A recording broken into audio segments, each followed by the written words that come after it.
কারোর ওপর জোর করে স্ত্রীর অধিকার আদায় করে নিজেকে পুরুষ প্রমাণ করার মতো ঘৃণ চিন্তা ভাবনা আমার নেই।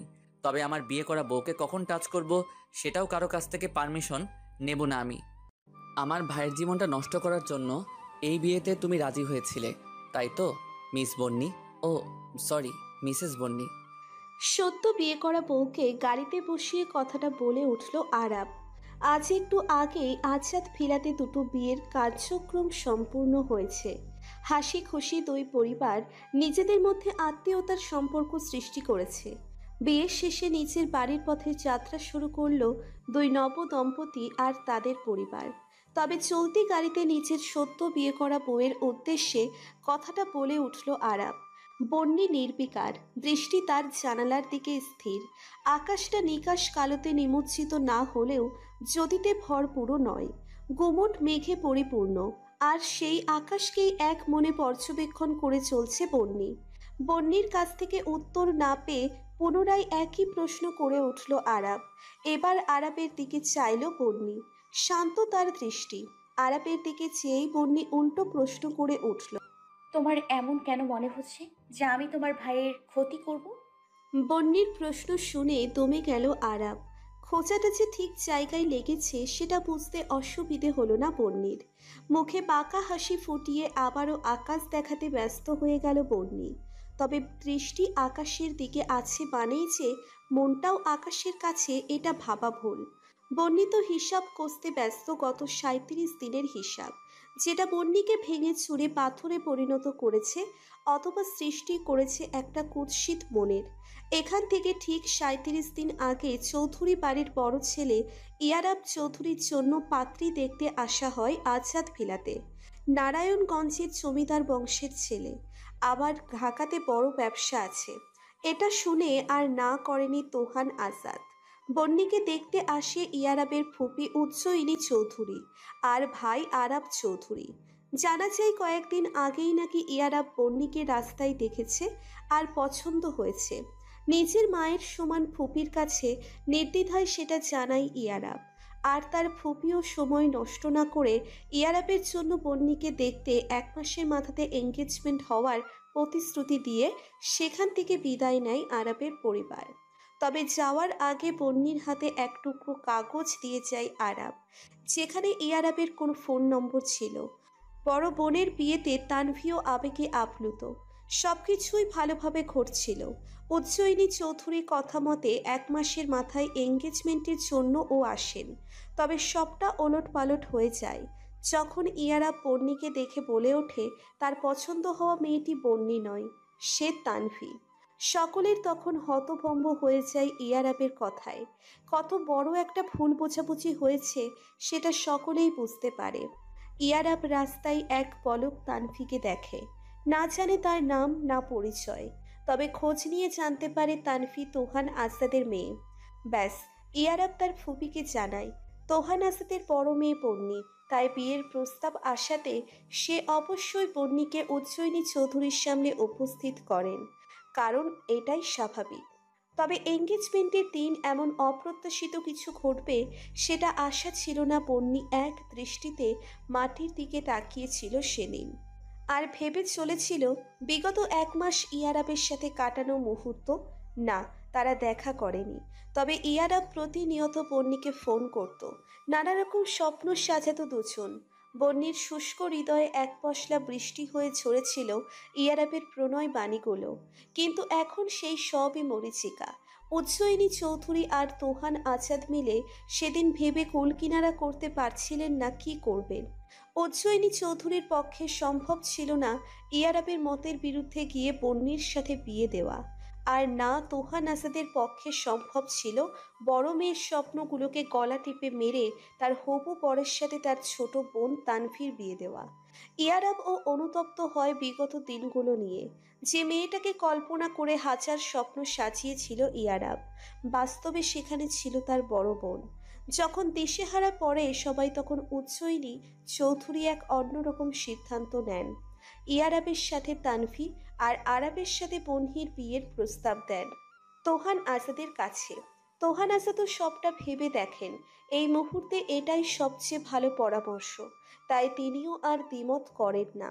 আংটি বদলের মাধ্যমে সেদিন আরাবের অর্থ অধিকার হয়ে যায় পন্নী, আর তানভি ইয়ারাবের।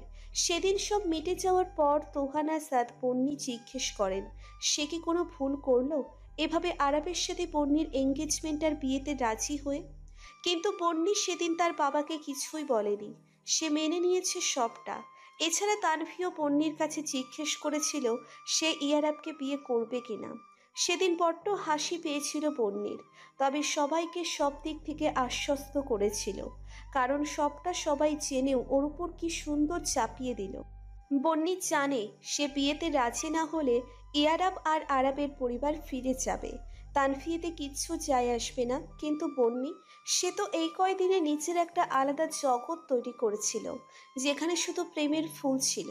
অথচ ইয়ারাব কি সুন্দর ভুল বোঝাবুঝির দোহাই দিয়ে তার সদ্য গড়ে ওঠা ফুলের বাগানটাকে পিষে চলে গেল। এর শাস্তি তো তাকে পেতেই হবে, আর তার জন্য যদি তাকে আরাবকে বিয়েও করতে হয় তবে সে রাজি। সকল রীতিনীতি শেষে বাড়ির দুই বউকে পাঠানো হলো বাসর ঘরে।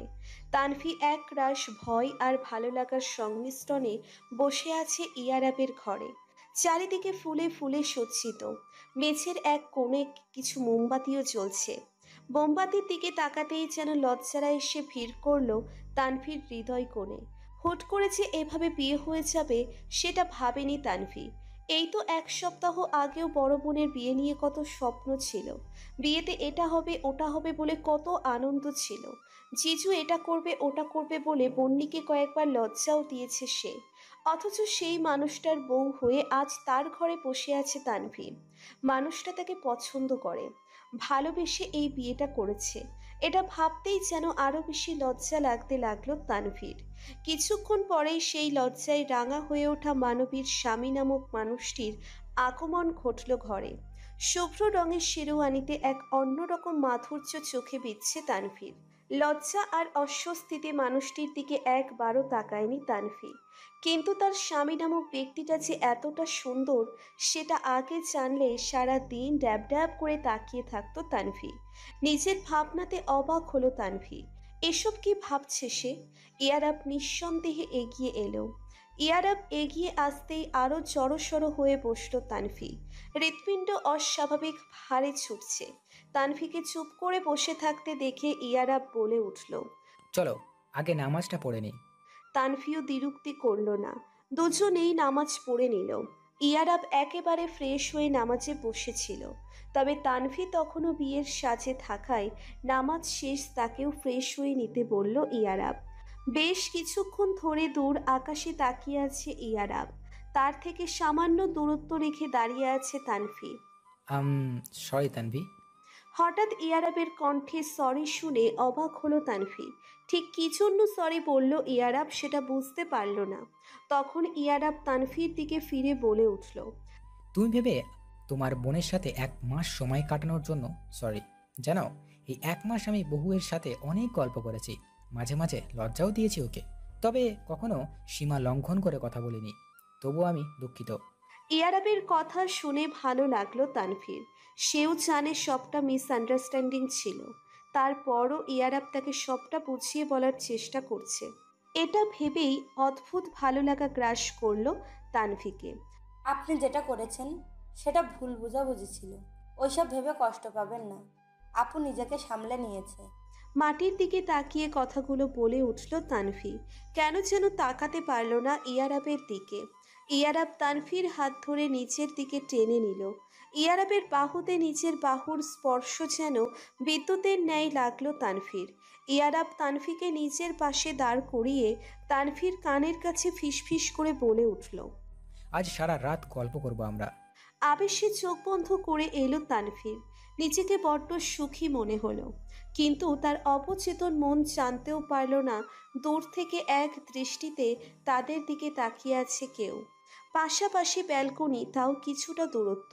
চৌধুরী বাড়িটি দোতলা, সামনের দিকে ঠিক মাঝ বরাবর সিঁড়ি, আর ডান পাশের শেষে ও বাম পাশের শেষে ব্যালকনি। এক ব্যালকনি থেকে অন্য ব্যালকনি সরাসরি দেখা যায়, তবে দূরত্বটা কম না। ফুলে সাজানো ঘরটা অসহ্য মনে হচ্ছিল বন্নির কাছে। তাই তো একটু শীতল বাতাস নিতে ব্যালকনিতে এসে দাঁড়িয়েছিল বন্নি। তবে এখানে এসেছে এমন অপ্রত্যাশিত কিছু দেখতে পাবে ভাবেনি। ইয়ারাবদের ঘরের আলো কিছুটা এসে পড়ছে ব্যালকনিতেও, আর সেখানেই দুজন দাঁড়িয়ে গল্প করছে। বন্নির হঠাৎই মনে পড়ে গেল ইয়ারাবের সেই ইচ্ছেটার কথা। সে বলেছিল তাদের প্রথম রাত তারা গল্প করে কাটাবে, একে অপরকে জানবে। বন্নিও সেটাই ভেবে রেখেছিল, কিন্তু ভাগ্য কি করলো, ইয়ারাব নিজের মনের ইচ্ছে পূরণ করলো, তবে বন্নির সাথে নয়, তানফির সাথে। এক দৃষ্টিতে তাকিয়ে থাকতে থাকতে যে কখন বন্নির চোখ ঝাপসা হয়ে এসেছে সেটা বুঝতে পারল না বন্নি। তবে দরজা খোলার শব্দ শুনে পিছনে ফিরে বুঝতে পারল সে চোখে ঝাপসা দেখছে, আর এজন্য অশ্রুকণা দায়ী। আরাব বন্নিকে খাটে দেখতে না পেয়ে একটু অবাক হলো ঠিকই, তবে সাথে সাথেই নিজেকে সামলে নিল, কারণ ব্যালকনিতে একটা নারী মূর্তির অবয়ব স্পষ্ট। ধীর পায়ে এগিয়ে গেল আরাব।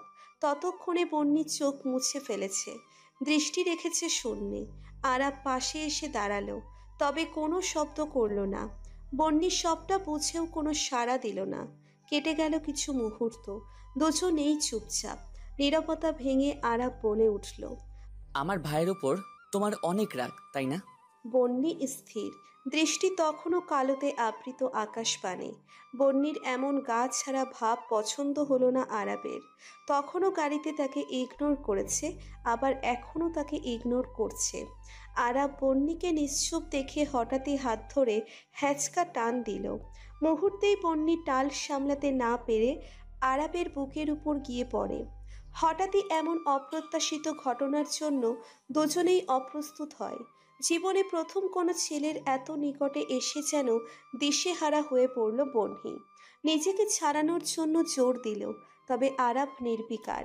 বন্নির অস্বস্তিটা যেন চোখে পড়ছে না তার। বন্নি নিজের সাথেই চেপে ধরে রাখলো আরাব। আমাকে ছাড়ো প্লিজ। বন্নির কাতর স্বরে বলা কথাটা যেন ঠিক হৃদয়ে গিয়ে বিঁধল আরাবের।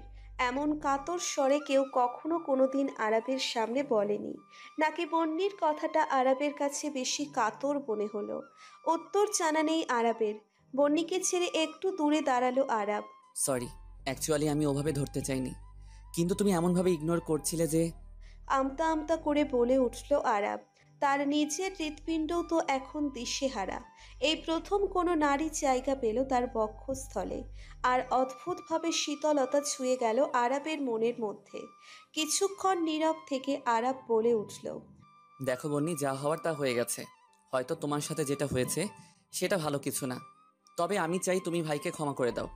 আরাবের কথা শুনে তাচ্ছিল্য হাসল বন্নি, তবে ওই বিষয়ে কিছু বলল না। কিছুক্ষণ মৌন থেকে তারপর বলে উঠল, আমি তোমার সাথে বেড শেয়ার করতে পারবো না। I need time. তুমি গিয়ে শুয়ে পড়ো, আমি বেলকনিতে থাকতে পারবো। আরাব আগে থেকেই বুঝতে পেরেছিল এমন কিছু হবে, তবে তাই আর কথা বাড়ালো না। চলে এলো নিজের ঘরে, লাইট অফ করে শুয়ে পড়ল। পুরো ঘরে কোনো আলো নেই, সবটা অধার, যেমনটা এখন বন্নির মনের কোণ। দূর আকাশের তাকিয়ে বন্নি বিড়বিড় করে উঠল, আমি খুব খারাপ, আর তাই আমার সাথে বাকিরাও খারাপ থাকবে। কথাগুলো বলতে বলতে দু চোখ বেয়ে নোনা জল গড়িয়ে পড়তে লাগলো বন্নির। সূর্য দিগন্তে বিরাজ করছে বেশ কিছুক্ষণ হলো, কিন্তু যখনই সূর্য নিজের তীর্যক চাহনিতে পৃথিবীতে চাইল, তখনই সেই তীর্যক চাহনির রেশে ঘুম ছুটে গেল তানফির। নিজের অবস্থান বুঝতে সময় লাগলো কিছুটা। চোখ খুলে ব্যালকনির বাইরের দৃশ্য দেখে তানভি অবগত হলো তারা এখনো ব্যালকনিতে আছে। ইয়ারাব আর তানভি একে অপরের কাঁধকে বালিশ বানিয়ে গল্প করতে করতে ব্যালকনিতেই ঘুমিয়ে গেছে। নীরবে হাসল বন্নি। এমন একটা দিন আসবে সেটা হয়তো কিছুদিন আগেও তার অবগত ছিল না। ইয়ারাবকে ডেকে নিয়ে ঘরে চলে এলো তানভি। ফজরের ওয়াক্ত আর বেশিক্ষণ নেই, জলদি নামাজ আদায় করতে হবে। ফজরের ওয়াক্তে প্রতিদিন ওঠার অভ্যেস হওয়ায় আজও সকাল সকালে ঘুম ভাঙল বন্নির। তবে ঘুম থেকে উঠে এত বড় সারপ্রাইজ পাবে বন্নি, সেটা ছিল কল্পনাতীত। আরাব বন্নিকে আষ্টে পৃষ্ঠে জড়িয়ে ধরে নিদ্রামগ্ন হয়ে আছে। কিছুক্ষণের জন্য কিং কর্তব্য বিমূঢ় হয়ে যায় বন্নি। এটা কি করে সম্ভব? সে তো ব্যালকনিতে ছিল, তাহলে বেডে এলো কি করে? আরাবও বন্নিকে জড়িয়ে ধরেই ঘুমাতো, সেজন্য ঘুমের মাঝে টের পায়নি বন্নি। কিন্তু নিজেকে ছাড়িয়ে নিয়ে উঠে দাঁড়ায় বন্নি। প্রচণ্ড রাগ হওয়া সত্ত্বেও কিছু বলল না। ফ্রেশ হয়ে নামাজটা আগে আদায় করতে হবে, প্রশ্নের জবাবটা না হয় পরে নেবে সে।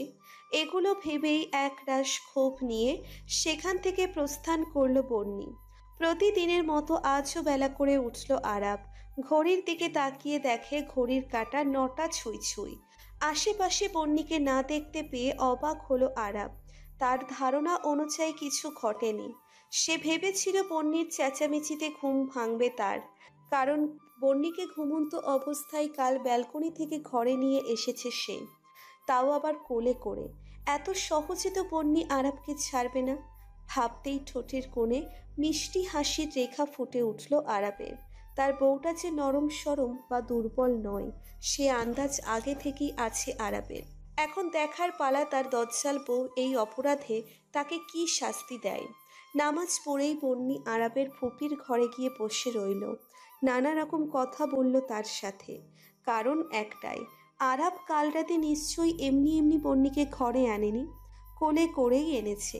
এটা মাথাতে আসলেই আরাবের মাথা ফাটিয়ে দিতে ইচ্ছে করছে বন্নির।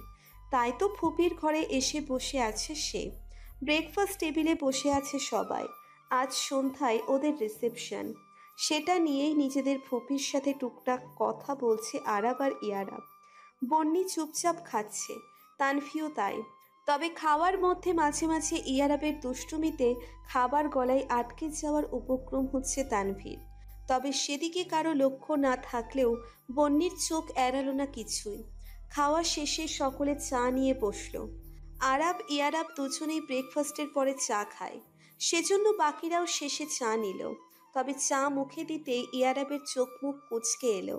এটা চা নাকি করলার রস?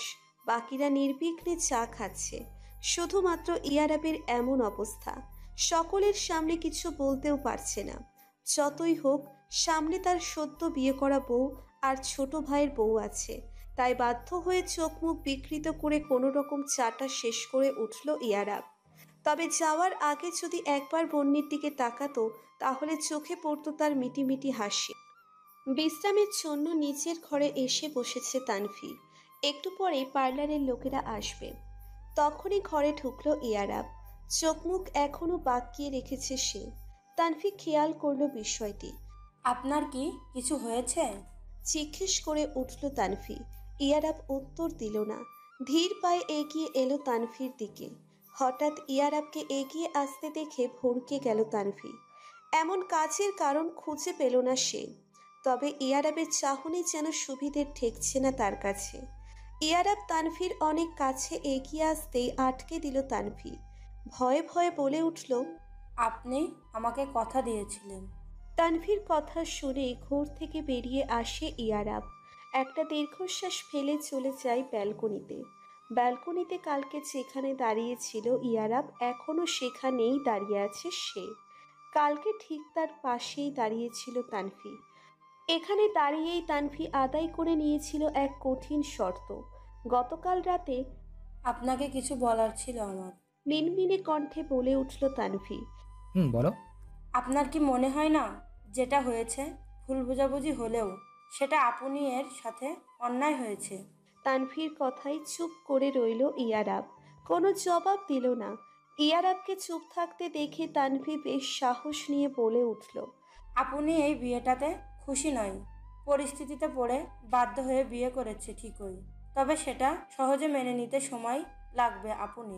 আমি তোমার কথা বুঝতে পারছি তানবি, কিন্তু আমি কি করব ভেবে পাচ্ছি না। আমি চিনি আপুনিকে। আপনি একটু চাপা স্বভাবের, তবে তার থেকে বেশি অভিমানী। তবে একবার যদি ছোট ভাইয়াকে ভালোবাসতে শুরু করে তাহলে সবটা ভুলে যাবে। আমিও সেটাই চাই তানবি। একজনকে ভালোবেসে অন্যজনকে বিয়ে করা সম্ভব ছিল না আমার পক্ষে। সেজন্য তোমার বোনকে কষ্ট দিয়ে বসলাম।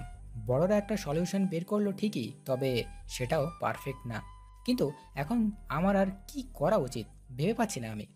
আমার মনে হয় আপনি ছোট ভাইয়ার সাথে থাকতে থাকতে সবটা ঠিক হয়ে যাবে। তবে তবে ভ্রু কুচকে জিজ্ঞেস করে উঠল ইয়ারাব। তবে যতদিন না ওদের সবটা ঠিক হবে ততদিনে আমরাও দূরত্ব বজায় রাখবো। তানভীর কথা শুনে চোখ বড় বড় করে তাকায় ইয়ারাব। মুহূর্তেই উত্তেজিত হয়ে বলে উঠল, এই মেয়ে, তুমি আমাকে ছাড়া কি অন্য কোথাও থাকার প্ল্যান করছো নাকি? না, আমি সেটা বলিনি। তবে আমি চাচ্ছি যে ইতস্তত করে উঠল তানভীর। কথাটা ঠিক বলে উঠতে পারছে না। ইয়ারাব নিঃশব্দে হাসল। তারপর তানভীর কানের কাছে গিয়ে ফিসফিস করে বলে উঠল, শাস্তিটা কঠিন, তবে মেনে নিলাম। আগে ভাইয়ের সংসার ঠিক করব, তারপর নিজের। ইয়ারাবের কথায় স্বস্তির হাসি ফুটে উঠল তানভীর মুখে।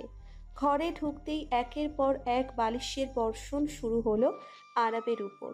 হ্যাঁ, বন্যি একের পর এক বালিশ ছুঁড়ে দিচ্ছে আরাবের গায়ে। আরাব প্রথমে হতভম্ব হয়ে গেলেও বিষয়টি বুঝতে সময় নিল না। বালিশ সব ছোড়া শেষ হলে বেডসাইড থেকে ফুলদানিটা ছুঁড়ে দিল আরাবের পায়ের কাছে। একটুর জন্য পায়ে লাগেনি আরাবের। রাগে হিসহিস করছে বন্যি। বন্যিকে এত রেগে যেতে দেখে আরাব ভেবে পেল না কি করবে। বন্যি আবারও একটা শোপিস তুলে ছুঁড়ে দেওয়ার আগেই আরাব ছুটে এলো বন্যির কাছে। বেশ ধমক দিয়ে বলে উঠল, কি করছো তুমি? পাগল হয়ে গেছো? এইভাবে জিনিস কেন ছুটছো? তোমার সাহস কি করে হয় আমাকে কোলে নেওয়ার, আমার অনুমতি না নিয়ে আমাকে বেলকুনি থেকে নিয়ে আসার? রাগে ফুসফাস করতে করতে বলে উঠল বন্যি। বিষয়টা এবার বোধগম্য হলো আরাবের।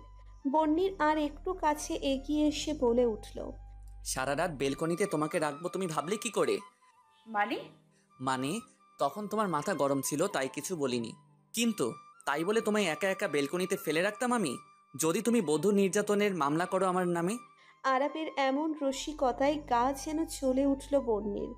আরাবের দিকে তেড়ে গিয়ে ওর কলার চেপে ধরার আগেই অস্ফুট স্বরে আর্তনাদ করে বসে পড়ল মাটিতে। আরাবের পায়ে জুতা থাকায় রুমের মধ্যে পড়ে থাকা ভাঙা ফুলদানির অংশ পায়ে লাগেনি তার, কিন্তু বন্যি খালি পায়ে থাকায় তা বিঁধে গেছে তার পায়ে।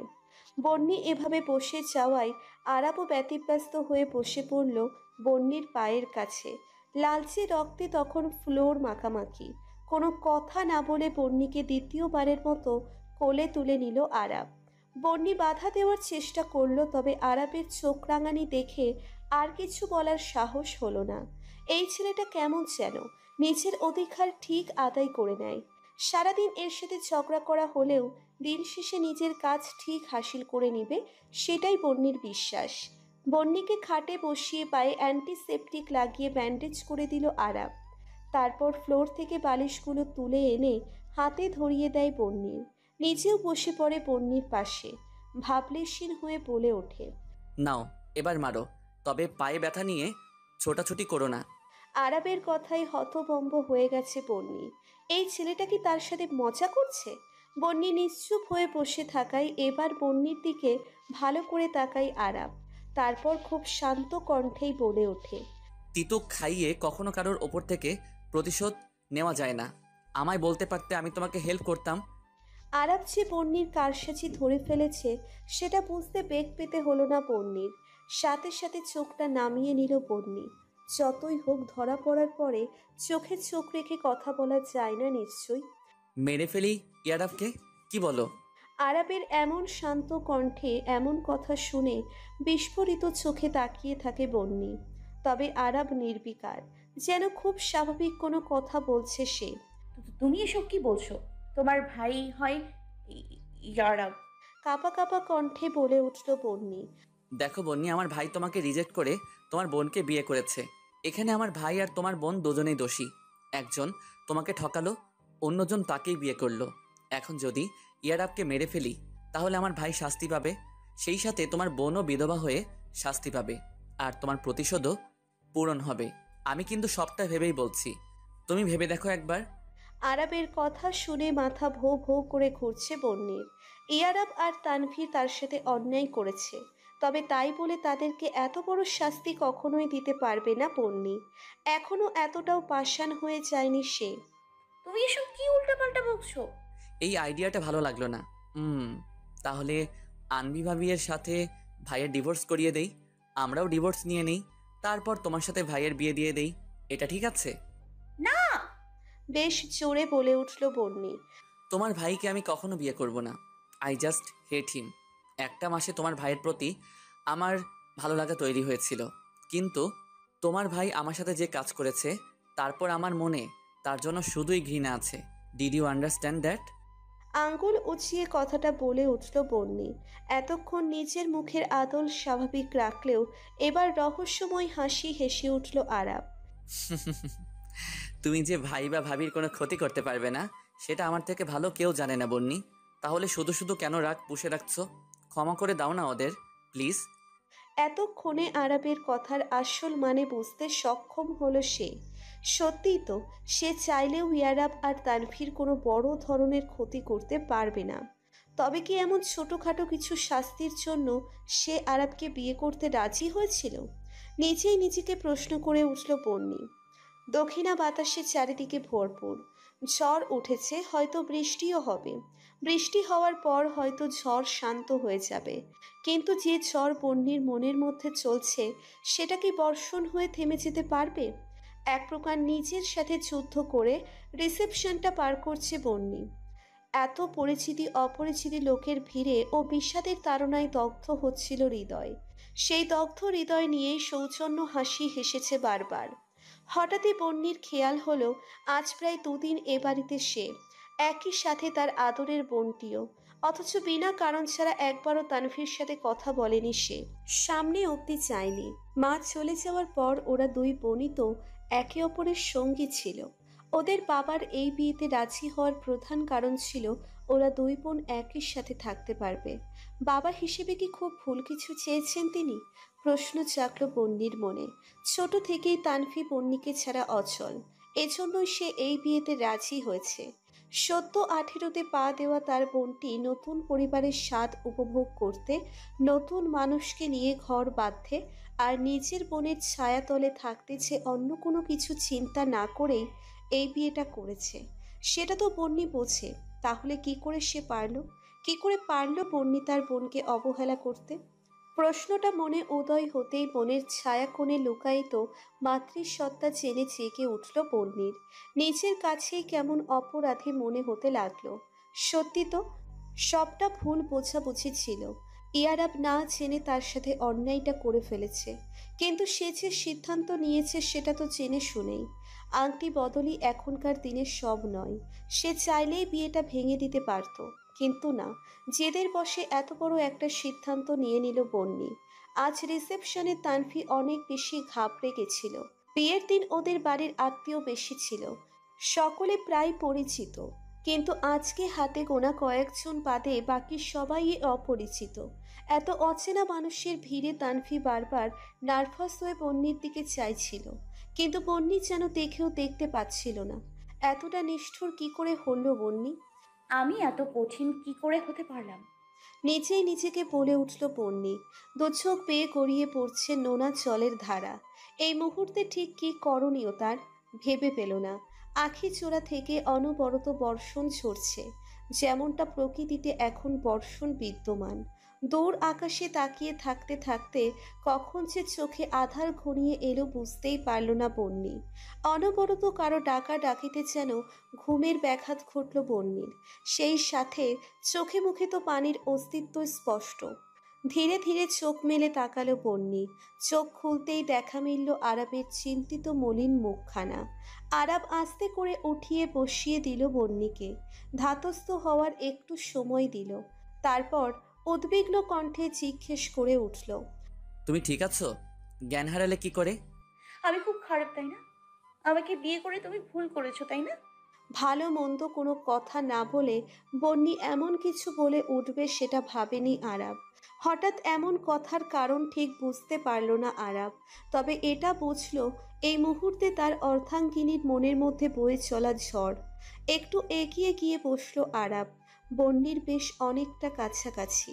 মাথায় আলতো করে হাত বুলিয়ে বলে উঠল, তুমি খারাপ নাও, হুট করে ঘটে যাওয়া ঘটনাটা ঠিক মতো বুঝতে পারোনি, মেনে নিতে পারোনি, আর কিছু না। দেখো সবটা ঠিক হয়ে যাবে। আরাবের কথা শুনে আরাবের দিকে ফ্যাল করে তাকিয়ে রইল বন্যি। মস্তিষ্ক যেন ফাঁকা ফাঁকা লাগছে। আরাব হয়তো বুঝে নিল বন্যির অবস্থাটা, তাই উঠে গিয়ে একটা ঘুমের ঔষধ আর পানি এনে দিল বন্নির কাছে। বন্নিও বিনা বাক্যে খেয়ে নিল সেটা। এই মুহূর্তে ঘুমটা তার সত্যিই প্রয়োজন। ওষুধ তার কাজ শুরু করে দিয়েছে। মিনিট 10 পরেই বন্নি ঘুমিয়ে গেছে। ঘড়ির কাঁটা 12টার ওপারে। আরাব একবার সেদিকে চাইল, তারপর উঠে গেল ব্যালকনিতে। চারিদিকে ঘুটঘুটে অন্ধকার। একটু আগে বৃষ্টি হওয়ার জন্য পরিবেশটাও বেশ শীতল। জানালা দিয়ে একবার চাইল ঘুমন্ত বন্নির মুখের দিকে, তারপর ডুব দিল নিজের ভাবনায়। যে ভাবনা আজ থেকে নয়, শুরু হয়েছে তাদের এঙ্গেজমেন্টের দিন থেকে। বন্নিকে এর আগে কখনোই বিশেষ নজরে দেখেনি আরাব, তবে এঙ্গেজমেন্টের দিন বন্নির মুখের দিকে তাকিয়ে এটা খুব ভালো করে বুঝতে পেরেছিল ধাক্কাটা কাটানো সহজ হবে না বন্নির জন্য। তবে বন্নি যে প্রতিশোধ নিতে বিয়ে করবে এটাও আশা ছিল না। তবে পরে যখন বুঝতে পারল, তখন চেয়েও পারেনি বন্নিকে আটকাতে। মনের মধ্যে কোথাও একটা বিশ্বাস ছিল, যতটা কঠোর নিজেকে ভাবছে বন্নি, আদেও অতটা কঠোর সে নয়।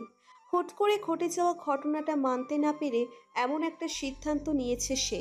ডিপ্রেশনের বশে কি করতে গিয়ে কি করতে যাচ্ছে সেটা মাথাতেই নেই ওর। বিয়ের দিন বন্নিকে দেখে জীবনে প্রথমবারের মতো হার্টবিট মিস করে আরাব। অনুভূতিহীন কোমল মুখটিতে ফুটে ওঠা দৃঢ় চাহনি যেন ঘায়েল করে আরাবকে। নিজের ওপর নিজেরই হাসি পায় আরাবের। শেষমেশ একটা মেয়ের দৃঢ় চাহনির প্রেমে পড়ল সে। বন্নির চাহনি তাকে প্রণয় স্রোতে ভাসালো। কি অদ্ভুত তাই না? এই মেয়েটাকে নিয়ে সে ভাসতে চায়, প্রণয় স্রোতে ভেসে যেতে চায় বহুদূর। কিন্তু মেয়েটা কি তাকে বুঝতে পারবে, নাকি মিথ্যে মরীচিকার পেছনে ছুটে বেড়াবে? উত্তর জানা নেই আরাবের। সকাল সকাল ঘুম থেকে ওঠা অভ্যেস হলেও আজ ঘড়ির কাঁটা 10টার ওপারে যাওয়ার পর ঘুম ভাঙে বন্নির। নিজেকে কেমন হালকা লাগছে। কেন লাগছে জানা নেই বন্নির, তবে তার হালকা লাগছে। পাশে আরাব নেই। তবে বন্নি বেশি ভাবল না। ফ্রেশ হওয়ার জন্য ওয়াশরুমে ঢুকে গেল। সিঁড়ি দিয়ে নিচে নামতেই চারিদিকে চোখ বুলালো বন্নি। ড্রয়িং রুমে বসে আছে সকলে। সকলে বলতে তানফিয়ার উজ্জয়িনী চৌধুরী। আরাব ইয়ারাব নেই। বাড়ির বউ বিয়ের দ্বিতীয় দিন এত বেলা করে ঘুম থেকে উঠেছে, বিষয়টা যথেষ্ট দৃষ্টিকটু। এজন্য নিজের কাছেই খারাপ লাগছে বন্নির। তবে বন্নি এর দিকে তাকাতেই তানভি ছুটে এলো। জিজ্ঞেস করে উঠল, আপনি, তুই নাকি কালকে খুব অসুস্থ হয়ে গেছিলি? আমাকে ডাকলি না কেন? জানিস, আজ সকালে যখন ভাইয়ার কাছে শুনলাম, তখন আমি আর মণিমা গিয়েছিলাম তোর কাছে, কিন্তু তুই ঘুমিয়েছিলিস বলে ডাকিনি। তানভি কথা শেষ করার আগেই বনিমা বন্নির কাছে এসে দাঁড়ালো। নরম গলায় জিজ্ঞেস করে উঠল, জি, এখন ভালো আছি। সৌজন্য হেসে বলে উঠল বন্নি। মনে মনে এক অদ্ভুত তৃপ্তি অনুভব হলো বন্নির। এই মানুষগুলো তাকে যথেষ্ট ভালোবাসে। তাহলে কি এই মানুষগুলোর জন্যে ও ইয়ারাবকে ক্ষমা করে দিতে পারবে না সে? নিজে যখন প্রশ্নের বেড়াচালে জর্জরিত, তখন দারোয়ান ছুটতে ছুটতে বাড়ির মধ্যে ঢুকলো। তার চোখ মুখ শুকিয়ে গেছে, কেমন আতঙ্কগ্রস্ত দেখাচ্ছে দারোয়ানকে। উজ্জয়িনী চৌধুরী দারোয়ানের এমন অবস্থা দেখে তার কাছে জিজ্ঞেস করল কি হয়েছে। তবে দারোয়ানের কথা শুনে সকলের পায়ের তলার মাটি সরে যাওয়ার উপক্রম। দারোয়ান কাপা স্বরে বলে উঠল, ইয়ারাব স্যার অ্যাক্সিডেন্ট করেছে। হাসপাতালের করিডোরে দাঁড়িয়ে আছে চৌধুরী পরিবারের প্রতিটি লোক। তানভি স্তব্ধ, এতটাই স্তব্ধ যে কাঁদতে ভুলে গেছে সে।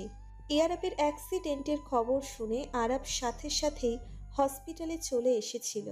বন্নি, তানভি আর মণিমা দারোয়ানের কাছ থেকে খবর শুনে তারপর এসেছে। আজ সকালে একটা কাজে বের হয়েছিল ইয়ারাব, কিন্তু মাঝ রাস্তাতে অ্যাক্সিডেন্ট হয় ওর। সকলের মুখ থমথমে। তানভীর চোখ দিয়ে পানি গড়িয়ে পড়ছে, কিন্তু কোনো শব্দ বের হচ্ছে না। আরাবকে এসে থেকে দেখতে পায়নি কেউ। বন্নি কয়েকবার খোঁজার চেষ্টা করেছিল, কিন্তু পারেনি। তানভি এই মুহূর্তে বন্নিকেই আঁকড়ে ধরে আছে, আর বন্নিও বারবার সান্ত্বনা দিয়ে যাচ্ছে তার ছোট্ট বোনটিকে। বেশ কিছুক্ষণ পর অপারেশন থিয়েটার থেকে বের হয়ে আসে ডক্টর। তবে ডক্টর একা আসেনি, সাথে আরাবও বের হয়ে অপারেশন থিয়েটার থেকে। বন্নি আরাবকে দেখে অবাক হয়। তবে সেদিকে এখন ধ্যান দেওয়ার সময় নেই। সকলে এখন আগে জানতে চায় ইয়ারাবের অবস্থা। ইয়ারাবের অ্যাক্সিডেন্টটা বেশ গুরুতর, মাথায় বেশ ভারী আঘাত পেয়েছে, যার জন্য সাথে সাথে অপারেশন থিয়েটারে নিতে হয়েছিল ওকে। তবে সেখানে আর এক কাণ্ড করে বসে আরাব। সে কিছুতেই ইয়ারাবকে ভেতরে একা ছাড়বে না, নিজেও যাবে। ডক্টরটা শুরুতে রাজি না থাকলেও শেষে বাধ্য হয় ওকে ভেতরে নিতে, যদিও সেটার জন্য অথরিটির পারমিশন নেওয়া লেগেছে। তবে এটাতে কোনো অসুবিধে হয়নি আরাবের, কারণ অথরিটির লোক আরাবকে চেনে। এই মুহূর্তে অবজারভেশনে রাখা হয়েছে ইয়ারাবকে, ভালো মন্দ কিছু বলতে পারবে না তারা। তবে এই মুহূর্তে ইয়ারাবের যা কন্ডিশন, 48 ঘন্টার মধ্যে জ্ঞান না ফিরলে সে কুমায় চলে যাবে। ডক্টর যতটুকু পেরেছে সান্ত্বনা দিয়েছে ইয়ারাবের পরিবারকে। তানভীর সমস্তটা শোনার পর পাগলের মতো বিলাপ করছে। বন্নিকে জড়িয়ে ধরেই হাউমাউ করে কেঁদেছে সে। তানভীর কান্না দেখে বন্নিও পারেনি নিজের চোখের পানি আটকে রাখতে। কি করে পারবে? আজকের দিনটার জন্যে তো প্রত্যক্ষভাবে সেই দায়ী। প্রতিশোধের নেশা তাকে অন্ধ করে দিয়েছিল। সেই তো তানভীকে বুঝিয়েছিল ইয়ারাবকে বিয়ে করার জন্য। তানভী তো নিজের বাবা আর বোনের কথা শুনেই এই বিয়েটা করেছিল। কিন্তু আজ কেন তাহলে এত বড় শাস্তি পাচ্ছে সে? কাঁদতে কাঁদতে এক সময় জ্ঞান হারায় তানভী। হঠাৎ এমন অপ্রত্যাশিত ঘটনায় প্রেশার ফল করেছে তানভীর, তাই ওকে অন্য কেবিনে দেওয়া লাগে। আপাতত স্যালাইন চলছে। মণিমাকে তানভীর কাছে বসিয়ে বের হয়ে আসে বন্নি। নিচে থেকে কাঁদতে যেন ভুলে গেছে সে। যখন তানভী ওকে জড়িয়ে ধরে বিলাপ করছিল, তখন কয়েক ফোঁটা অশ্রু ঝরেছিল তানভীর চোখ দিয়ে। তবে সেটা ইচ্ছাকৃত নয়। হসপিটাল থেকে ধীর পায়ে বের হওয়ার সিদ্ধান্ত নিল বন্নি। চারিদিকে অনেক বেশি লোক, একটু ফাঁকা জায়গা দরকার নিঃশ্বাস নিতে। কোনো কিছু না ভেবে ছাদে উঠে গেল বন্নি। ভাগ্য প্রসন্ন ছিল বলে হয়তো সেখানে আর কেউ ছিল না। ছাদের কিনারার মাঝে দাঁড়িয়ে রইল বন্নি। এতটুকু সময়ের মধ্যে যেন ঝড় বয়ে গেছে পুরো পরিবারের ওপর দিয়ে। বন্নি হঠাৎ খেয়াল করলো তার পেছনে কেউ দাঁড়িয়ে। তবে পেছনে ফিরতেই যে আরাবকে দেখবে সেটা ভাবেনি সে। বন্নির কি হলো কে জানে, এক ছুটে গিয়ে জড়িয়ে ধরল আরাবকে। এই প্রথমবার আরাবের এত কাছে গেল বন্নি, সেটাও নিচে থেকে। খুব শক্ত করে জড়িয়ে ধরল বন্নি। বন্নির এমন কাজে প্রচণ্ড অবাক হলো আরাব। বন্নিকে ছাদে আসতে দেখেছে সে। এতক্ষণে ডক্টর আর ওষুধপত্র নিয়ে ব্যস্ত ছিল। সব ফর্মালিটি শেষ করে ইয়ারাবের কেবিনের দিকে যেতে গিয়ে চোখ পড়ে বন্নির ওপর। আর তারপরই এখানে আসা। বন্নির কেঁপে ওঠা আর কোপানির শব্দে আরাব বুঝতে পারে মেয়েটি কাঁদছে।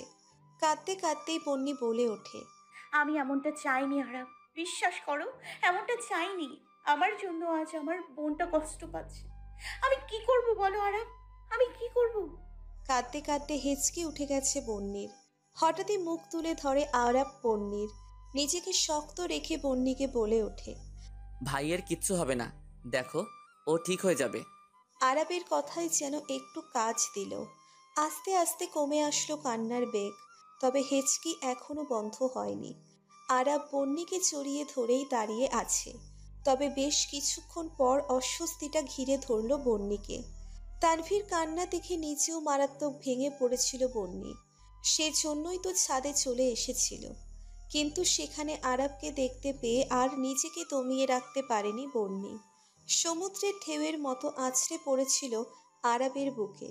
কিন্তু এখন তো বেশ লজ্জা লাগছে তার। আরাবকে আস্তে করে ছেড়ে দিল বন্নি। আরাবও দিল। বিপদের সময় কেউই যে কাউকে কাকড়ে ধরতে পারে, এটা স্বাভাবিক বিষয়। নিজেকে এই ফালতু এক্সকিউজটা দিয়ে বোঝালো নিজেকে বন্নি।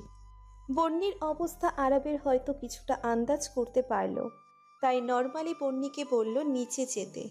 বন্নিও বিনা বাক্যে নিচে চলে এলো। আজকে বন্নি, আরাব, তানফিয়ার ইয়ারাবের আছাদ ফিলাতে যাওয়ার কথা ছিল। নিয়ম মতো বৌভাতের পরের দিন যাবে ওরা। নিজেদের মধ্যেও একই পরিকল্পনা ছিল। তবে সকালে এমন অপ্রত্যাশিত ঘটনায় যাওয়া ভেস্তে গেল সবার। তবে তোহান আজাদ নিজের ছোট জামাইয়ের এমন একটা খবর শুনে হসপিটালে ছুটে এসেছেন। এখানে এসে ইয়ারাবের কন্ডিশনার তানভীর অবস্থা দেখে নিজেও ভেঙে পড়ল।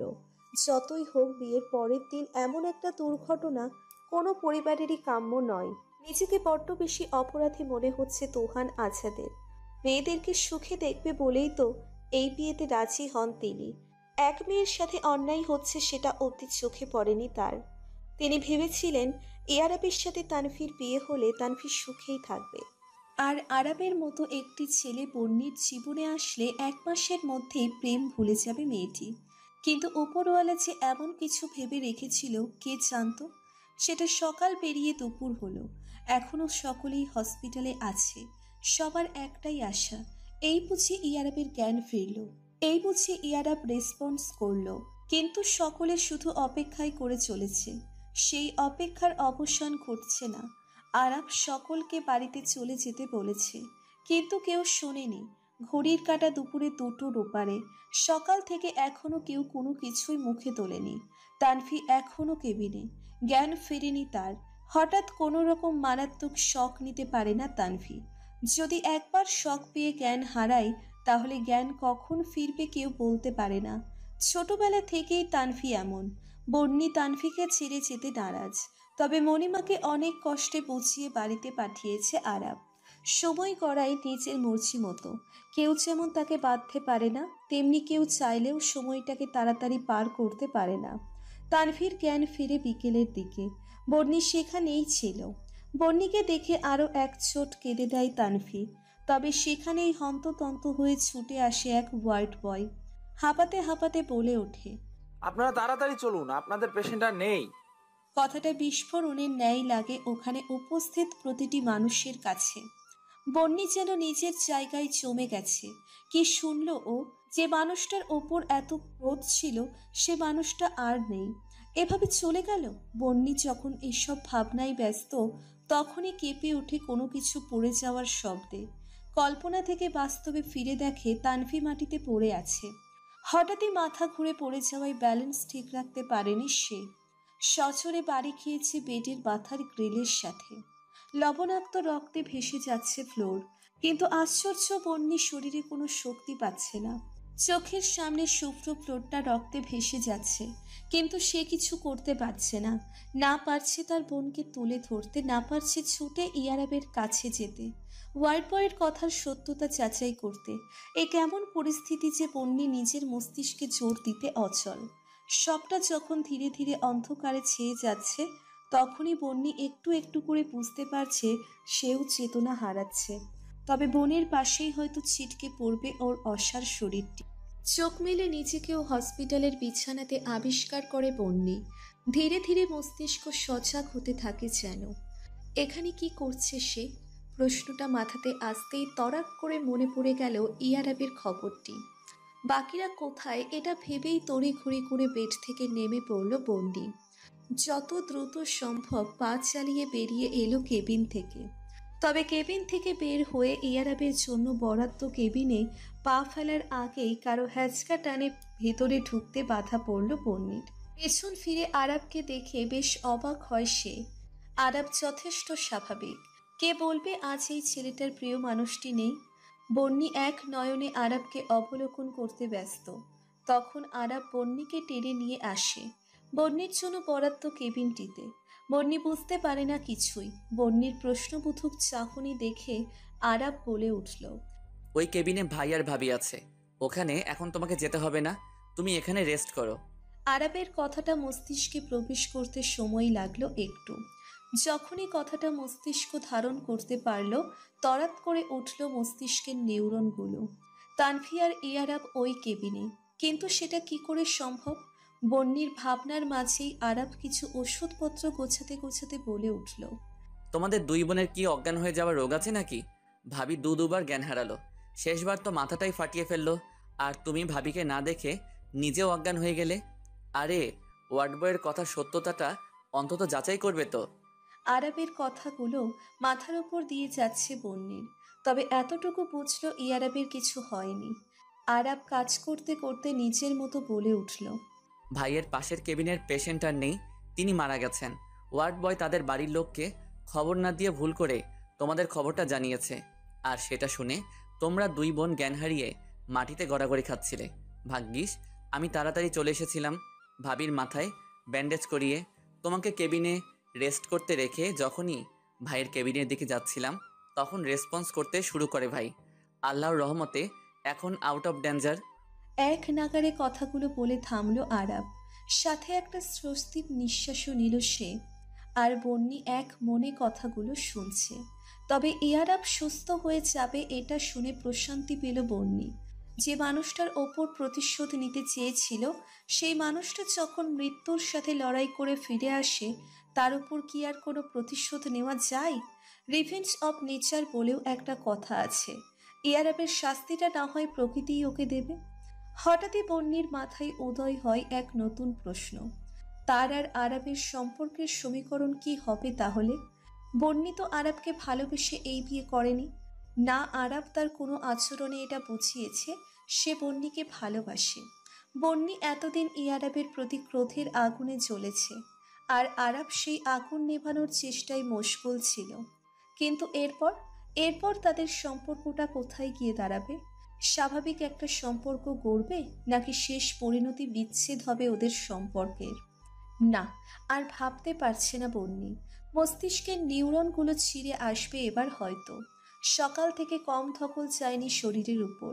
এতটা মানসিক প্রেশার আগে কখনো পায়নি বন্নি। সেই সাথে অনাহার তো আছেই। মন সাই না দিলেও শরীর তো মানতে নারাজ। প্রকৃতির সন্ধ্যা ছুঁই ছুঁই। একটু ফ্রেশ হওয়া এবার আবশ্যক হয়ে পড়েছে। তানফি আর বন্নিকে নিয়ে বাড়ি ফিরল আরাব। ওরা দুজনেই আসতে নারাজ, কিন্তু মণিমা নিজে ওখানে থেকে এদেরকে ফ্রেশ হতে পাঠিয়েছে। কারণ এখন ইয়ারাব আগের থেকে কিছুটা সুস্থ। এক মনে রাতের আকাশের দিকে তাকিয়ে আছে বন্নি। কত বিচিত্র আকাশের খেলা। কখনো নিকাশ কালো আধারে ঢেকে থাকে, আবার কখনো পূর্ণিমায় চারিদিক আলোকিত করে রাখে। মানুষের মনও তেমনই। যখন মন খারাপেরা হানা দেয় তখন মনটাও নিকাশ কালো আধারে ঢেকে থাকে।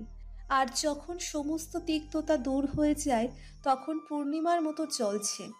আচ্ছা, বন্যের আকাশ তো এখন নিকাশ আলো আধারে ঢেকে আছে।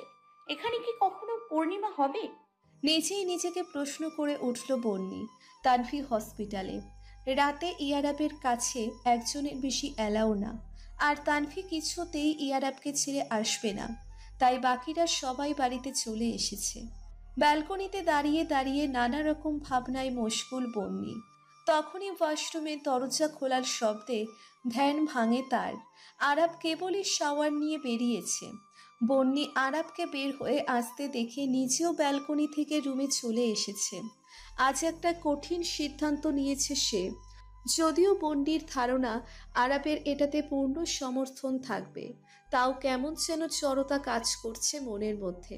আজ সকাল থেকে অনেক ধকল গেছে আরাবের ওপর দিয়ে। এত বড় কিছু ঘটবে সেটা কারোরই ধারণা ছিল না। আর না ছিল ওই পরিস্থিতিতে নিজেকে মানিয়ে নেওয়া। তবুও আরাবকে সবটা মানিয়ে নিতে হয়েছে।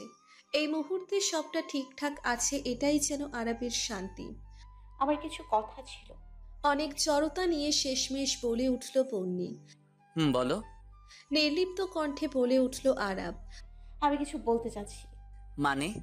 আমতা আমতা করেও বলে উঠতে পারছে না বন্নি। কথাটা কিভাবে শুরু করবে? বন্নির আমতা আমতা দেখে ভ্রু কুঁচকে গেল আরাবের। আরাব আর বন্নি যে দূরত্বে দাঁড়িয়েছিল সেটা ঘুচিয়ে দিল আরাব। ধীর পায়ে এগিয়ে গেল বন্নির কাছে। মেয়েটা এখনো হাঁসফাঁস করছে। রিল্যাক্স বন্নি, এত হেজিটেট করার কিছু নেই। তোমার যেটা বলার নিশ্চিন্তে আমাকে বলতে পারো। আরাবের ভরসাপূর্ণ কথাতে একটু সাহস পেল যেন বন্নি। একটু শ্বাস নিয়ে বলে উঠল, আই থিঙ্ক আমাদের ডিভোর্স নেওয়া উচিত। এটুকু বলেই থেকে গেল বন্নি। আরাবের রিয়াক্ট দেখার জন্য ওপরে তাকালো। আরাবের দিকে তাকাতেই চোখ ছোড়া বড় বড় হয়ে গেল বন্নির। কেমন এক অদ্ভুত দৃষ্টিতে দেখছে আরাব তাকে। এই দৃষ্টির কি নাম দিবে বন্নি ভেবে পেল না। এমন দৃষ্টির অর্থ খুঁজে পেল না। এ যেন এক সর্বনাশা দৃষ্টি যা একজন স্ত্রীকে চালিয়ে দিতে সক্ষম। কয়েক মুহূর্ত স্তব্ধ থাকার পর বন্নি আরাবও কিছুটা সাহস জোগালো। তারপর বলে উঠল, আই এম সরি আরব, কিন্তু এই বিয়েটা আমি সংসার করার জন্য করিনি। আমার একমাত্র উদ্দেশ্য ছিল ইয়ারাবের ক্ষতি, কিন্তু সেটাও এখন আমার পক্ষে সম্ভব নয়। তাই আমি আর এই সংসার নামক মিথ্যে বেড়াজালে জড়িয়ে থাকতে চাই না। এতে তুমি আমি কেউই সুখী হব না। তাই আমার মনে হয় আমাদের ডিভোর্স নেওয়ার শ্রেয়। বলা শেষ। আরাবের নির্লিপ্ত কণ্ঠ, যেটা দেখে বন্নি বেশ অবাক হলো। বেশ অবাক হয়ে বলে উঠল, আমার কথাগুলো তুমি বুঝতে পারছো? অবশ্যই। বাংলা ভাষায় খুব স্পষ্টভাবে তুমি আমাকে বলেছ, না বোঝার কি আছে। তবে তুমি একটা জিনিস ভালোভাবে বুঝে নাও, আমি তোমাকে ডিভোর্স দেব না, আর না তোমাকে দিতে দেব। আরাবের এমন স্পষ্ট কথা শুনে হতভম্ব বন্নি। কি বলে ছেলেটা? বেশ উদ্গ্রীব হয়ে বন্নি বলে ওঠে, যে সম্পর্কে ভালোবাসা নেই সে সম্পর্ক টিকিয়ে রেখে কি লাভ? Are you sure? What? I mean to say that, are you sure আমাদের সম্পর্কে কোনো ভালোবাসা নেই? কি কি- কি বলতে চাইছো তুমি? তুতলিয়ে বলে ওঠে বন্নি। আরাব এগিয়ে গেল বন্নির দিকে। এতক্ষণ সামনাসামনি দাঁড়িয়ে কথা বলায় আরাব এগোনোর সাথে সাথে বন্নিকেও পেছাতে হলো। এক পর্যায়ে দেওয়ালে আটকে গেল সে। আরাব বেশি দূরত্ব রাখল না দুজনের মধ্যে, তবে শরীরে শরীরে টাচও লাগলো না, এমনভাবে দূরত্ব বজায় রাখলো। পকেটে দুই হাত গুজে নির্বাক কণ্ঠে বলে উঠল, আমাদের বিয়ের আজ 3 দিন, আর এই 3 দিনে তুমি আমাকে যতটা শান্ত দেখেছো, আমি তার থেকেও বেশি অশান্ত। আমাকে নিয়ে হয়তো তুমি এই 3 দিন বা তারও অল্প সময় নিয়ে ভেবেছো, কিন্তু আমি তোমাকে 10 দিনের বেশি সময় নিয়ে ভেবেছি। আর এই 10 দিনে তোমাকে নিয়ে ভেবে আমি একটাই সিদ্ধান্ত নিয়েছি, আমি সারা জীবন তোমার সাথে থাকবো। কোনো মানুষের স্বাভাবিক কণ্ঠে বলা কথা কি কখনো কারো শরীরে হিম ধরিয়ে দিতে পারে? হয়তো কিছু মুহূর্ত আগেও বন্নি জবাবে বলতো না, কিন্তু এই মুহূর্তে সে বলবে সম্ভব। সে নিজে আরাবের কথা শুনে বরফের ন্যায় জমে গেছে। এই ছেলেকে যেমনটা ভেবেছিল ঠিক তার বিপরীত সে। স্বচ্ছ পানির ন্যায় শান্ত ছেলেটি যে অনলের ন্যায় শান্ত হুমকি দিতে পারে, সেটা যেন বিশ্বাসই হচ্ছে না বন্নির। হঠাৎই বলা নেই কওয়া নেই বন্নিকে কোলে তুলে নিল আরাব। বিছানাতে শুইয়ে নিচেও শুয়ে পড়ল। বিষয়টা এখানে থেমে গেলে বন্নি হয়তো সামলে নিত নিজেকে, তবে আরাব যে তার থেকেও ভয়ঙ্কর কাজ করছে। বন্নিকে পেছন থেকে শক্ত করে জড়িয়ে রেখেছে, আর বন্নি কিছু বলে ওঠার আগেই কড়া কণ্ঠে বলে উঠেছে, কারোর ওপর জোর করে স্ত্রীর অধিকার আদায় করে নিজেকে পুরুষ প্রমাণ করার মতো ঘৃণ চিন্তা ভাবনা আমার নেই। তবে আমার বিয়ে করা বউকে কখন টাচ করব সেটাও কারো কাছ থেকে পারমিশন নেব না আমি। আরাবের কড়া কণ্ঠের বিরুদ্ধে প্রতিবাদ করে উঠতে চাইল বন্যির মস্তিষ্ক, কিন্তু মনের মধ্যে কিছু একটা বাধা দিল যেন। সত্যি তো আরাবকে বিয়ে করার আগে একবার ভাবা উচিত ছিল বন্যির। এই ভাবনা আসার কারণ জানা নেই বন্যির। আরাবের সেই ঘায়েল করা দৃষ্টি, নাকি মনের মধ্যে কোথাও লুকিয়ে থাকা স্ত্রীর সত্তা বলে উঠল কথাটি যা এই 3 দিন প্রতিশোধের অনলে চাপা পড়েছিল। সঠিক উত্তরটা দিতে পারল না বন্যির মন, না পারল মস্তিষ্ক। অনেক দ্বিধাদ্বন্দ্ব নিয়েই পাড়ি জমালো ঘুমের দেশে। সকালের সোনালি রোদ চোখে পড়তেই পিটপিট করে চোখ খুলে তাকালো বন্যি। পাশে আরাব ঘুমিয়ে আছে, তবে রাতের মতো চড়িয়ে রেখে নেই। ঘুমন্ত আরাবের দিকে তাকিয়ে তাকে খুঁটিয়ে খুঁটিয়ে দেখছে বন্যি। হয়তো এই প্রথম আরাবকে এতটা কাছ থেকে নিজে দেখছে সে। ছেলেটার গায়ের রং নিয়ে কথা উঠলে অবশ্যই তাকে ফর্সাদের কাতারে ফেলতে হবে। মুখে রাখা খোঁচা খোঁচা দাড়ি ছেলেটির মুখটিকে বেশ মায়াবী করে রেখেছে। উচ্চতায় বন্যির থেকে কয়েক ইঞ্চি লম্বা আরাব, বলতে গেলে বন্যি আরাবের কাঁধ অবধি, যেটা নাকি পারফেক্ট কাপলদের সাইন। হঠাৎই মনের কোণে ভাবনা এসে হানা দিল বন্যির। সে কি চাইলে পারে না আরাবের সাথে সত্যি সত্যি একটা পারফেক্ট কাপল হতে? কি জানি। আর তাড়াহুড়ো করে কোনো সিদ্ধান্ত নেবে না বন্যি। জীবনে একবার হিংসার অনলে পুড়ে অনেক বড় আর ভুল সিদ্ধান্ত একবার নিয়ে ফেলেছে সে। বিয়ের আগে একটা বারও ভাবেনি যে মানুষটার সাথে স্বামী স্ত্রীর পবিত্র বন্ধনে আবদ্ধ হতে যাচ্ছে তার যোগ্য স্ত্রী হয়ে উঠতে পারবে কিনা, তাকে মেনে নিতে পারবে কিনা। আরাব তো ওর জায়গায় ঠিক। সে তো ডিভোর্স দেওয়ার জন্য বিয়ে করেনি, সে তো সংসার করার জন্যই বিয়েটা করেছে। তাহলে নানা রকম চিন্তা হচ্ছে বন্যির। কোনটা ঠিক কোনটা ভুল ভেবেই পাচ্ছে না। সবটা বারবার এলোমেলো হয়ে যাচ্ছে। অনেক এলোমেলো ভাবনা নিয়েই ওয়াশরুমে চলে গেল বন্যি। বন্যি চলে যেতেই চোখ মেলে তাকালো আরাব। এতক্ষণ যে তার বউ তাকে খুঁটিয়ে খুঁটিয়ে দেখছিল সেটা ভালো করেই টের পেল সে। সেই সাথে মুখে ফুটিয়ে তুলল এক রহস্যময় হাসি। সকালের সব কাজ মোটামুটি গোছগাছ করে সকলেই হসপিটালে চলে এসেছে। ইয়ারাবের সুস্থ হতে এখনো দিন 15 লাগবে, তবে 15 দিন পরেও সে পরিপূর্ণ সুস্থ হবে না। ইয়ারাবের মাথায় একটা জায়গায় রক্ত জমাট বেঁধে আছে, যার জন্য বাইরে যেতে হবে ওকে। ইয়ারাব মোটামুটি সুস্থ হলে 15 দিন পরে ওকে নিয়ে বাইরে যাওয়ার সিদ্ধান্ত নিয়েছে সবাই। হসপিটালে তানভি রাতে ছিল, আরাবেরা সকালে পৌঁছলো। তানভি বাড়িতে এসে ফ্রেশ হয়ে নেয়, তারপর আবারও ছোটে হসপিটালের উদ্দেশ্যে। সারা দিন বাড়ি হসপিটাল করেই কাটছে পরিবারের মানুষগুলোর। প্রত্যেকের এখন একটাই চাওয়া, ইয়ারাব যেন তাড়াতাড়ি সুস্থ হয়ে ওঠে।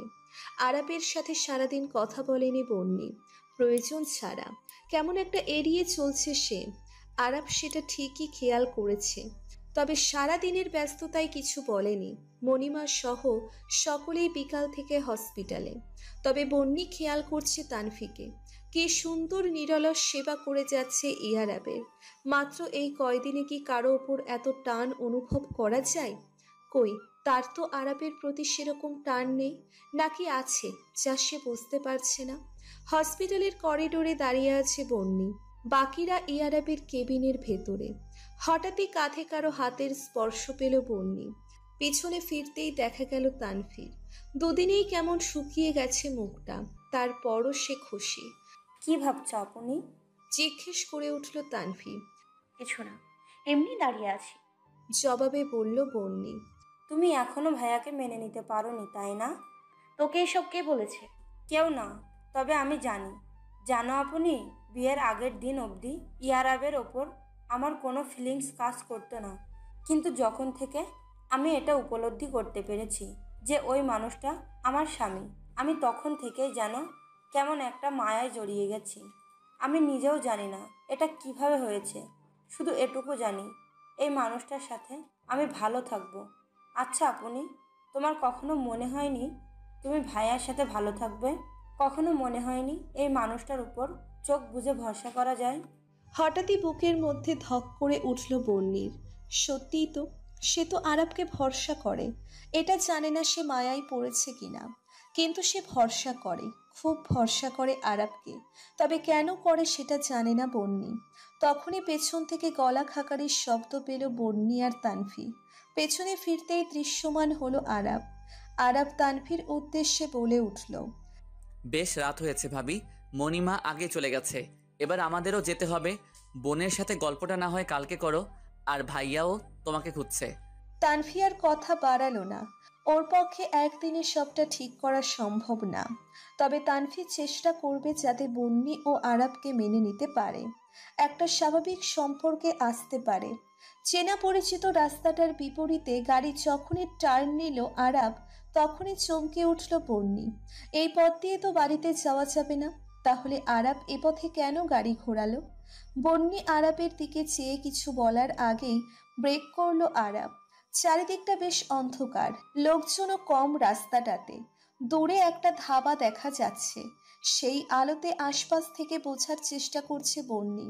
হঠাৎই আরাব ঝুঁকে এলো বন্নির দিকে, সিট বেল্টটা খুলে দিল। তবে সিট বেল্ট খুলে আর সরে আসেনি। বন্নির দিকে এক নজরে তাকিয়ে রইল সে। বন্নিও তাকালো সেই দৃষ্টির দিকে। বন্নি এখন একটা কথাই ভাবছে, আরাব কেন এতটা সম্মোহনী দৃষ্টিতে তাকায় বন্নির দিকে? সে এই দৃষ্টি দিয়েই ঘায়েল করে দেবে বন্নিকে, নাকি শান্ত করে দেবে বন্নির উত্তপ্ত হৃদয়? সরো। জড়তা নিয়ে বলে উঠল বন্নি। বন্নি ভেবেছিল হয়তো আরাব সরবে না, কিন্তু বিনা বাক্যে সে সরে গেল। সামনের দিকে তাকিয়ে আছে আরাব। বন্নির বেশ অস্বস্তি হচ্ছে। এই ছেলের কাজকর্ম কোনো কিছুই তার বোধগম্য হয় না। এই শান্ত তো এই অশান্ত। আমরা এখানে কেন এসেছি? আরাবের শান্ত কণ্ঠ। বন্নি কোনো প্রতি উত্তর করল না, চুপচাপ নেমে দাঁড়ালো। আরাবও ব্যতিক্রম নয়। নির্জন পরিবেশে এমন একটা ধাবা বেশ আকর্ষণীয়। আরাব আর বন্নি গিয়ে বসল একটি কোণায়। তারপর দুজনেই নিজেদের ডিনার শেষ করে নিল। ডিনার শেষে কাউন্টারে দাঁড়িয়ে বিল মিট করছে আরাব, আর বন্নি বাইরে এসে দাঁড়িয়ে আছে। আরাব বন্যির কাছে এসে দাঁড়ালো। নিস্তব্ধতা থাকলেও বাতাসের কমতি নেই জায়গাটাতে। মৃদুমন্ত বাতাস বেশ ভালোই বইছে। লং ড্রাইভে যাবে? আরাব হঠাৎই জিজ্ঞেস করে উঠল। কয়েক মিনিটের জন্য ফ্যাল করে চেয়ে রইল বন্যি। এত রাতে লং ড্রাইভ? প্রশ্নটা গুটি কয়েকবার নিচের মাথায় ঘোরালো। আমি খুবই টায়ার্ড, বাড়িতে যেতে পারলে বেশি ভালো লাগতো, কিন্তু যখন তোমার যেতে ইচ্ছে হয়েছে তখন কি আর আমার ইচ্ছের কোনো দাম থাকবে? বন্যির কণ্ঠে অভিমানের রেশ স্পষ্ট, সেই সাথে প্রকাশ পাচ্ছে ক্ষোভ। কিন্তু এই ক্ষোভ কিসের? কার উপর এই ক্ষোভ? আরাবের উপর? কেন? কারণ সে বন্যির সাথে থাকতে চেয়েছে। এক এক করে কথাগুলো মাথার মধ্যে ঘুরতে থাকলো আরাবের। আরাব আর কিছু বলল না, চুপচাপ বন্যিকে নিয়ে বাড়ির পথে রওনা দিল। নিস্তব্ধ রজনীতে সকলে ঘুমে বিভোর। আরাবও এপাশ ওপাশ করতে করতে একটু আগে পাড়ি জমিয়েছে ঘুমের দেশে। শুধু নিদ্রাহীন বন্যি, তার মাথায় যে বিশাল পরিকল্পনা। আজকে আর বন্যিকে জড়িয়ে রাখেনি আরাব, তাই বিনা বাধায় খাট থেকে নেমে গেল বন্যি। টেবিল ল্যাম্প চালিয়ে শুভ্র কাগজে ফেলতে লাগলো কালির আঁচড়।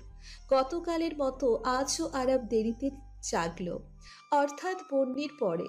কাল রাতে অনেক কিছু ভেবেছে সে, সাথে সিদ্ধান্তও নিয়েছে বন্যিকে আর কোনো কিছুতে জোর করবে না।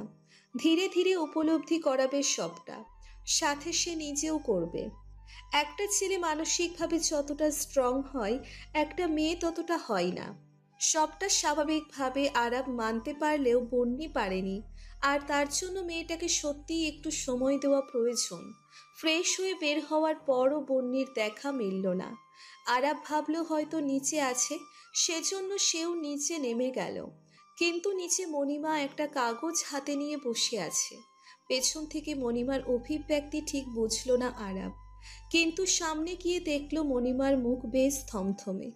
আরাবের দিকে এক নজর তাকালেন তিনি, তারপর কাগজটা আরাবের হাতে দিয়ে চলে গেলেন নিজের ঘরে। আরাব এমন ব্যবহারে বেশ অবাক হলো। তারপর কাগজটা নিয়ে পড়তে গিয়েই থমকে গেল সে, কারণ কাগজটিতে লেখা আছে, মণিমা, চিঠিটা পেয়ে আপনি কি ভাবলেন জানি না, তবে কথাগুলো চিঠির মাধ্যমেই আপনাকে জানাতে হচ্ছে।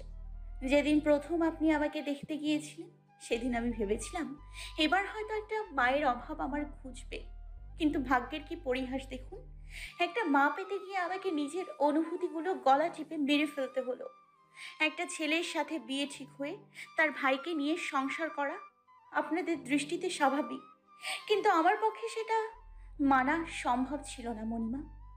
আপনার ওপর আমার কোনো অভিযোগ নেই, শুধু এটুকু বলবো, এঙ্গেজমেন্টের দিন একজন কন্যাদায়গ্রস্ত পিতার কাছে তার দুই মেয়ের বিয়ের কথা জানানোর আগে একটা বার আমার কাছে জিজ্ঞেস করতে পারতেন, দীর্ঘ 1 মাস যাবৎ যে বাড়ির বড় ছেলের সাথে আমার বিয়ে ঠিক হয়ে আছে সেই বাড়ির ছোট ছেলেকে নিজের স্বামী হিসেবে মানতে পারবো কি না।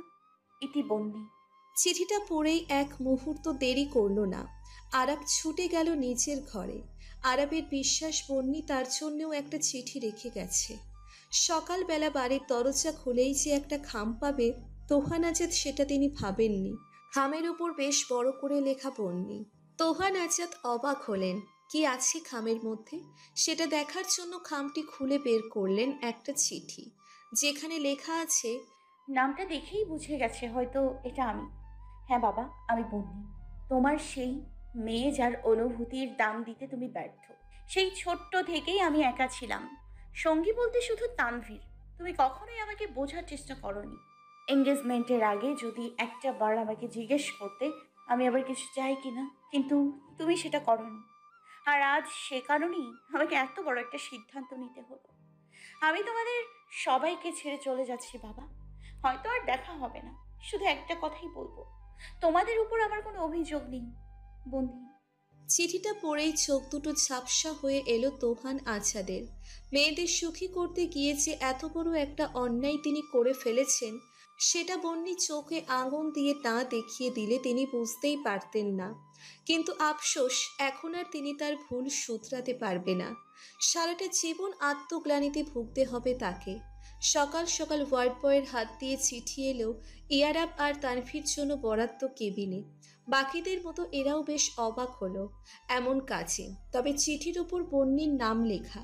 তানভীর চিঠিটা খুলে পড়তে শুরু করলো। সেখানে লেখা ছিল, তানভি, চিঠিটা পড়ে একটু কাঁদবি না, বলে দিলাম। আমি চলে যাচ্ছি, তবে যাওয়ার আগে ভেবেছিলাম তোকে একটা সরি বলবো। কারণ আরবকে বিয়ে করার একমাত্র কারণ ছিল ইয়ারাব, ইয়ারাবের ক্ষতি। কিন্তু যে মানুষটা আমার ছোট বোনের অনেকটা জুড়ে রয়েছে, তার ক্ষতি করার ক্ষমতা কখনো হয়নি আমার। তানভি, 3 দিনে তোর ইয়ারাবের প্রতি যে ভালোবাসা আমি দেখেছি, আমি সত্যি খুশি। তুই সারাটা জীবন সুখে থাক, সেটাই চাই আমি। হোক না সেটা আমার প্রথম অনুভূতির সাথে। প্রথম অনুভূতি কথাটা বারবার মাথায় বাড়ি খাচ্ছে তানভীর। এই সহজ বিষয়টা কি এতদিন চোখে পড়েনি তানভীর, নাকি ইচ্ছে করে দেখতে চায়নি সে? সত্যিই তো বন্যির তো ইয়ারাবের সাথে ঘর বাঁধার স্বপ্ন দেখেছিল, কিন্তু তানভীর কি সুন্দর একটা ভুল বোঝাবুঝিকে সামনে দাঁড় করিয়ে সেই মানুষটার সাথেই ঘর বেঁধেছে, তাও আরাব বন্যিরই সামনে। বন্যি তাকে বলেছিল সে চাইলেও এ বিয়ে করতে পারে, এতে বন্যির কোনো আপত্তি নেই, কিন্তু সে কথার পেছনে লুকিয়ে থাকা অভিমানটা একবারও বুঝতে পারল না তানভীর। নিজেকে অনেক বেশি ছোট লাগছে তানভীর। যে বোন মায়ের থেকে কোনো অংশে কম ছিল না, সেই বোনের স্বপ্নকে মাটি চাপা কি করে দিতে পারল তানভীর? বুকের ভেতরটা চলে যাচ্ছে তানভীর। তার বোন যে কতটা কষ্ট বুকে নিয়ে চলে গেছে সেটা হয়তো আজ করতে পারছে তানভীর। জলে টইটম্বুর চোখ দুটি মুছে নিয়ে আবারও পড়তে লাগলো তানভীর। ইয়ারাব, সম্পর্কে এখন তুমি আমার বড় ভাসুর, আবার ছোট বোনের স্বামীও। কিন্তু কি অদ্ভুত, তাই না? কয়েকদিন আগেও আমাদের সম্পর্কটা অন্য কিছু হওয়ার কথা ছিল। আমি বলছি না তুমি নিজের ভালোবাসাকে চুজ করে ভুল করেছো। শুধু এটুকু বলবো, যে মানুষটাকে দিনের পর দিন স্বপ্ন দেখালো, একটা বার জেনে নেওয়া উচিত ছিল সেই মানুষটা তোমার কাঙ্ক্ষিত মানুষ কিনা। পরের লেখাটা জোরেই পড়ল তানভীর। ইয়ারাব চুপচাপ শুনল, কোনো প্রতি উত্তর করল না, কিন্তু চোখের কার্নিশ বেয়ে গড়িয়ে পড়ল কয়েক ফোঁটা জল। এতটা নীচ কাজ করেছে সে, ভাবতেই নিজের প্রতি কেমন জানি বিতৃষ্ণা চলে এলো যেন। কেটে গেছে 2 বছর। ইয়ারাব এবোর্ড থেকে অপারেশন করিয়ে এসে এখন সে সুস্থ। বিজনেসে আবারও জয়েন করেছে সে। সকলে সকলের মতো ভালো আছে, তবে সেই ভালো থাকার মধ্যেও কোথাও একটা কষ্ট বিরাজ করে। মণিমা এখন বাড়ির সমস্ত সিদ্ধান্ত সকলকে সাথে নিয়ে নেয়। তোহান আজাদ মাঝে মাঝে তানভীর সাথে যোগাযোগ করেন, কিন্তু যতবারই যোগাযোগ করে বাবা মেয়ে দুজনেই বন্যির জন্য চোখের জল ফেলে। ইয়ারাবের মধ্যে আজও অপরাধ বোধ কাজ করে। বারবার একটা কথাই মনে হয়, বন্যির সাথে এত বড় অন্যায় করার পরও একটাবার ক্ষমা চাইতে পারেনি সে। আর তানভীর প্রতিদিনের সাধারণ কাজের মধ্যে একটি হলো নিজের মায়ের সমান বোনের জন্য চোখের জল ফেলা। কানাডার একটি ছোট্ট শহর টরন্টো, সেখানের একটি ছোট্ট বাড়ির ড্রিম হাউস। সেখানে প্রাণোচ্ছল বন্যি চারিদিকে ছুটে বেড়াচ্ছে প্রতিপক্ষের হাত থেকে ধরা না পড়ার জন্য। বারবার তার হাত থেকে পালাচ্ছে, সেই সাথে পুরো বাড়ি আর হাসির শব্দে রিন রিন করে উঠছে। দৌড়তে দৌড়তে হঠাৎই 2টো হাত পেছন থেকে শক্ত করে জড়িয়ে নিল বন্যির কোমর। প্রত্যেকবারের ন্যায় এবারও শিরদাঁড়া বেয়ে নেমে গেল শীতল স্রোত। বরফের ন্যায় জমে গিয়ে ঠেস দিয়ে দাঁড়ালো বলিষ্ঠ এক বুকে। দুজনেরই বুকের মধ্যে ঢিপ ঢিপ শব্দ। বেশ কিছুক্ষণ পর পেছন থেকে সেই শিরশিরানির শব্দ কানে এলো বন্যির। এত ছোটাছুটি করছো কেন? আমি কি তোমায় খেয়ে ফেলবো নাকি? ইঙ্গিতপূর্ণ কথায় বন্যির মুখে দেখা দিল রক্তিম আভা। নিজেকে ছাড়িয়ে নিয়ে ছুট লাগালো কিছু দূর, তারপর বলে উঠল, রোজ রোজ তোমার এক কথা ভালো লাগে না আমার। বলছি তো আমার এখন খেতে ইচ্ছে করছে না, তাও তুমি জোর করছো। এখনো তো কিছুই করিনি। যদি আজ রিপোর্ট পজিটিভ আসে আর আমি সত্যি বাবা হই, তাহলে এরপর থেকে তুমি দেখতে পাবে এই আরাব কি জিনিস। আবারও রিনটিনের শব্দে হেসে ফেলে বন্যি, কিন্তু হাসি থামার আগেই বেঁচে ওঠে আরাবের ফোন। ফোনটা পকেট থেকে বের করে একবার নম্বরটার দিকে চোখ বুলাই আরাব। তারপর সেটা নিয়ে চলে যায় বেশ খানিকটা দূরত্বে, যেখান থেকে বন্যির অস্তিত্ব বোঝা যাবে না। আরাব দৌড়ে যেতেই হাসি থামিয়ে দেয় বন্যি। সিঁড়ি বেয়ে সোজা চলে আসে নিজের ঘরে। হুম, তার আর আরাবের ঘরে। সে জানে এখন বাংলাদেশ থেকেই ফোন এসেছে। ব্যালকনিতে রাখা দোলনাটাতে বসে পড়ে বন্যি, আর হিসাব মেলাতে থাকে গত 2 বছরের ঘটনার। নিজের পক্ষে যতটা সম্ভব সকলের দোষ চোখে আঙ্গুল দিয়ে দেখিয়ে চলে আসে বন্যি।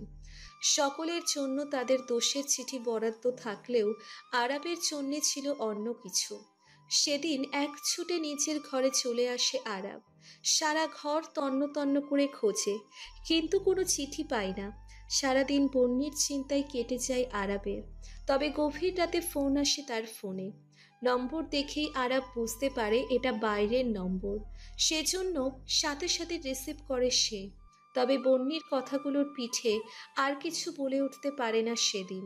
শুধু এটুকু বলেছিল, ভাই, যেদিন অ্যাব্রোড থেকে ফিরতে তার পরের সপ্তাহে আমি কানাডাতে যাব। আঙ্কেল এখন সুস্থ আছে, ডোন্ট ওয়ারি। বন্যির ভাবনার মাঝে বন্যির পাশে বসে বলে উঠল আরাব। তোমাকে ফেরার কথা বলেনি? সে আর বলতে, তারা তো আর জানে না আমি আমার পুরানো বউ নিয়ে এখানে নতুন করে সংসার পেতেছি।